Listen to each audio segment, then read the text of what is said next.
nuk i ikën. Dini që unë përpara se të filloj me bazën e make-upit, jam e fokusuar tek syt. Dhe lapsi që ne do përdorim sot për syt është ky lapsi i Pierre René nga Green Cosmetics. Ky lapsi premtojnë që të jetë shumë kremoz, prandaj do ta testojmë bashkë.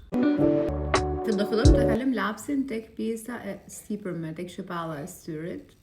Okej, që në të shkruar është shumë kremoz. Tani do bëjmë testin e sfumimit, sa mirë sfumohet. Me një furç shumë fluffy. Perfekt. Ky është rezultati i sfumimit tek pjesa e sipërme e syrit dhe kam përshtypjen që ky është kthyer në lapsin tim të preferuar. Përveç faktit që është shumë i pigmentuar dhe është shumë kremoz, ka edhe një gjë tjetër, nuk i ikën. Pra nuk fshihet. Okej. Dhe nuk ka nevojë fare për të vendosur asnjë produkt lukur sipër. Perfekt. Tani çfarë ne do bëjmë është do sfumojmë edhe pjesën, do ta kalojmë lapsin në pjesën e brendshme të syrit.